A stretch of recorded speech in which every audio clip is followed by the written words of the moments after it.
Hi, I'm here with Ree and Mike from NCSoft ArenaNet, and we're going to have a small interview about the upcoming Guild Wars 2. So would you like to introduce yourselves a bit? My name is Ree Soesbee. I'm a writer for ArenaNet. I do lore and continuity for Guild Wars 2. My name is Mike Zadorojny, and I'm a game designer working on the event system and the base spawns for maps and for Guild Wars 2. Okay, we don't know yet a lot about groups in Guild Wars 2. So we know that we can build groups with other players, but what's the difference between playing in a group with another player or playing just alongside with him?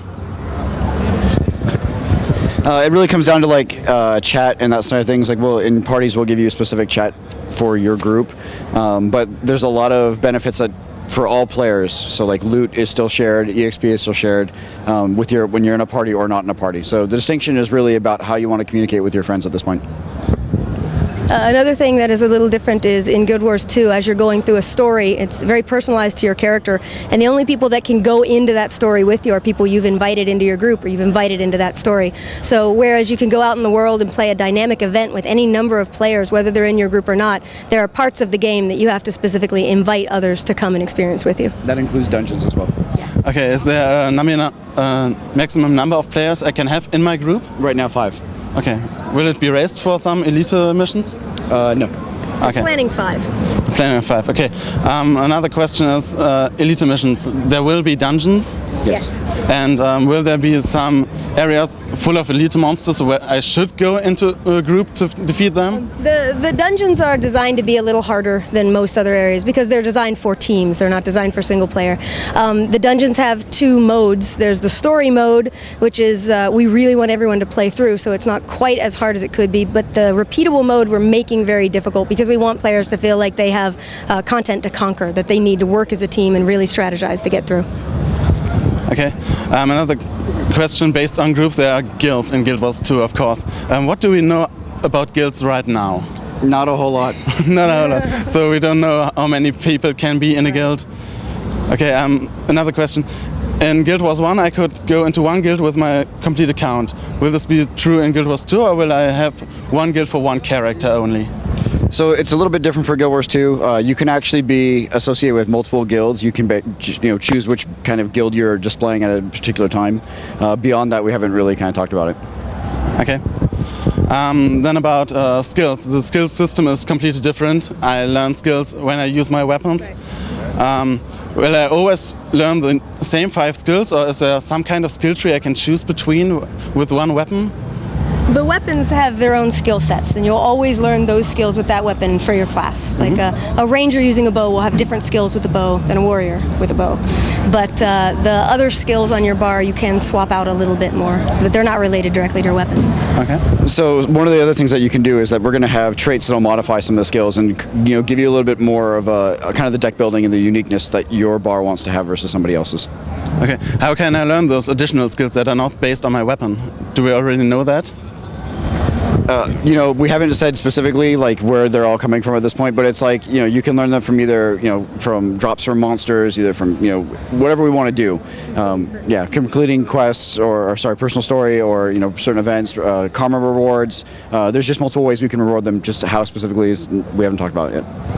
Okay. I know that I can combine skills of different classes together. So when I shoot my arrow through a wall of fire, it will burn. Will the environment also have influence on my skills? So when I'm a fire magician and I'm in the water, will my skills be stronger or weaker in some cases?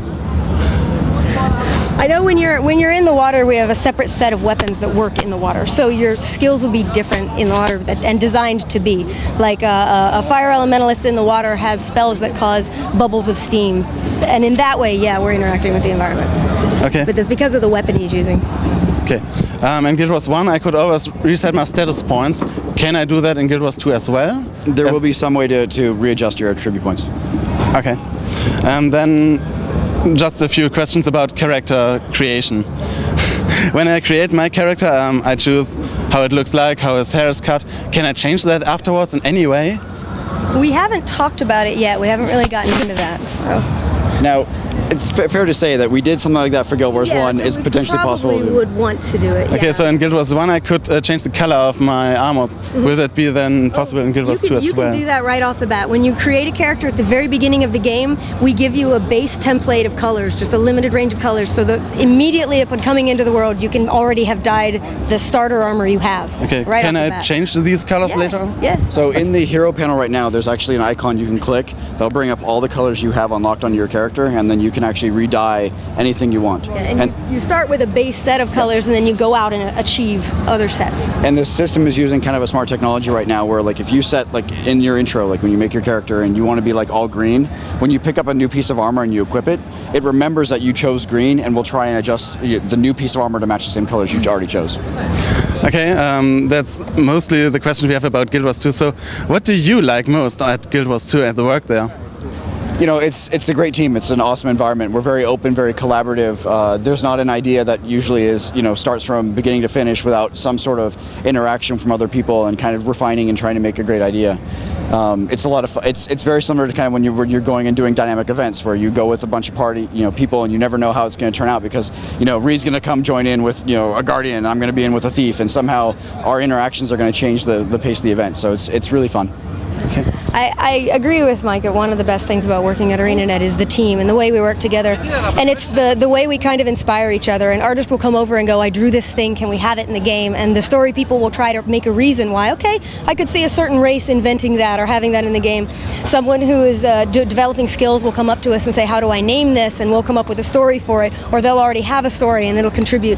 The teams really work very interactively to have this really broad game.